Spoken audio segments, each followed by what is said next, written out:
Teachings of Kuthumi's Hands. The Etheric Body. Part 2. 7. The vital body transmits all its energies received to the different parts of the dense body, some with negative and some with positive results, some producing disease and some promoting health and vigor. Where there is free and natural flow through the chakras and etheric network, there is less likelihood of sickness and malady and weakness. If a force center is unawakened or partially functioning, a blockage and congestion of energies results. There is a backup, and insufficient life energy flows to the physical tissues and organs supplied by the center in question. This eventuates in disease regardless of the cause of the sluggishly functioning center, major or minor. Also, there is the automatic rerouting of the life stream through lesser chakras and meridians, which are not designed to supply the area not adequately perfused, which worsens the condition. 8. The key to healing and cure of physical body ailments lies in the understanding of the condition of the chakras in the etheric body, the final mediator of energies from so many different sources, including the mental and emotional bodies. Without a knowledge and acceptance of the chakra system in a vital body that provides all the life-activating energies for the denser body counterpart, true healing is not a possibility. In times to come, all diagnosis and cure will be based upon the science of the chakras. Until then, medicine will remain in its infancy despite the enormous technological advancements in diagnosing and treating disease states. At the purely physical level, because there is no belief in or willingness to acknowledge an etheric body double as the energetic source of illness and pathology, since it can't be seen by the human eye. 9. The 7 major chakras are the cause and the originating source for the 7 major glands of the endocrine system, and the thread-like nadis not only underlie the entirety of the peripheral nervous system, but are the causative source of all those nerves in the dense physical body.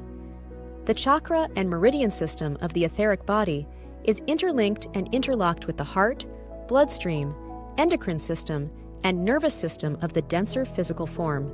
All the systems are interrelated and function together, life energy being qualified and modified by the condition of the vital body, and then being passed in that qualified state to the above-mentioned systems, to do its work of promoting health and vitality or illness and devitalization. Factors influencing the quality and the type of energy reaching the vital body are the inputting energies of the mental body and the emotional body, which feeds through the solar plexus chakra, astrological influences of the individual, and the specific dominant ray of the soul, the personality, the physical, astral, and mental bodies. Each incarnate individual has those 5 ray influences. See the 7 rays explained. Then also, as mentioned, there are those energy impulses from the stars, our sun, and the planet. All is energy. There is nothing but energy in the universe. So our energy body is totally immersed in a cosmic sea of energy and serves as the cosmic intermediary and qualifier before conveying those energies to its denser counterpart. 10. I will list each of the 7 major chakras and the endocrine gland to which it is related, as I've done in A Basic Primer on the Chakras. You may consider the endocrine gland to be the externalization or objectification of the etheric level chakra. First chakra, adrenal glands. Second chakra, gonads, testes and ovaries. Third chakra, pancreas. Fourth chakra, thymus gland. Fifth chakra, thyroid gland. Sixth chakra, pituitary body. Seventh chakra, pineal gland. The endocrine glands, for the non-scientist, are linked to the rest of the body by secreting their hormones and metabolites into the bloodstream for widespread dispersal. 11. A few examples of disease states and their related chakras may be of help. First chakra, renal insufficiency, kidney stones, urinary bladder cancer. Second chakra, impotency, endometriosis, prostatic cancer. Third chakra, gastroesophageal reflux, gallbladder stones, peptic ulcer disease. Fourth chakra, coronary artery disease, emphysema, valvular heart disease. Fifth chakra, hypothyroidism, laryngitis, parathyroid disorders. Sixth chakra, retinoblastoma, cataracts, strabismus. The 7th chakra is above the fray and may be thought of as the gateway to heaven. Less major head chakras, of which there are 7, would mediate other problems, tumorous growths of the brain, stroke, and temporal lobe seizures, for example. In the case of karmically related disease states, the soul would set the pathological functioning of the certain chakra to alter the energy flow to the extent of producing the illness or disability as recommended by the lords of karma for this solar system. Diseases don't originate in the vital body, but rather it is the final mediator and clearinghouse for producing those states.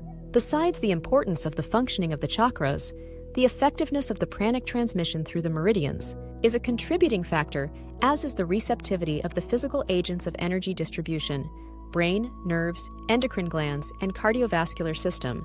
The healing art must move onto the etheric plane before true healing can be accomplished. 12.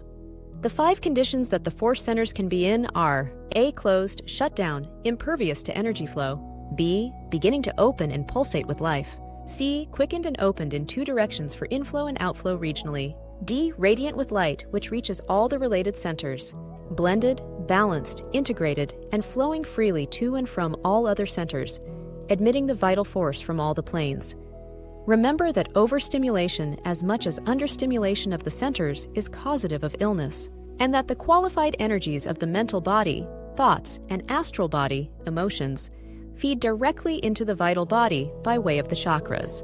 Chakra impairment may come about as a result of unequal unfoldment in the awakening aspirant on the path and an imbalance in the interrelationship of the major chakras. 13. The etheric body is basically the enabler for allowing the dense vehicle to contact and feel, and perceive the tangible world of materiality by way of the 5 senses: touch, taste, smell, hearing, and seeing. It produces the right functioning of the sensory apparatus and, in orchestrating contact with the physical environs, allows the soul to experience physicality through the denser body, and when the soul is finally in control, in the more advanced initiate, it enables the registration of the higher and more subtle realms. For example, the lower form of psychism, astral, is mediated through an awakened solar plexus center, and the higher form of psychism through the ajna center, 6th chakra. Clairvoyance through the 3rd chakra admits vision on the astral planes, and clairvoyance through the 6th chakra, 3rd eye, admits vision on the higher planes. 14. If the individual is essentially focused in the 2 lowest chakras, the animal nature dominates, survival and sexuality like the Lemurians. If the person is focused and centered on the 3rd chakra, still below the diaphragm, as is the majority on the planet, the emotional nature controls and the person is astrally polarized, like the Atlanteans. Those who live in and through the chakras above the diaphragm are the mentally polarized, the disciples and initiates of the earth, the intellectuals, and those who have opened to the higher mind of the soul. These are in the small minority on the planet, and these have experienced the higher form of love through the 4th chakra. The astrally polarized may have some degree of mental development, however it is that of the lower concrete mind. 15. The spleen is the outward manifestation of a very important chakra, one which gets confused in some writings with the 7 major chakras. This etheric center is the receiving agent of prana directly from the universe, unqualified by the astral or mental bodies, and is essential to life.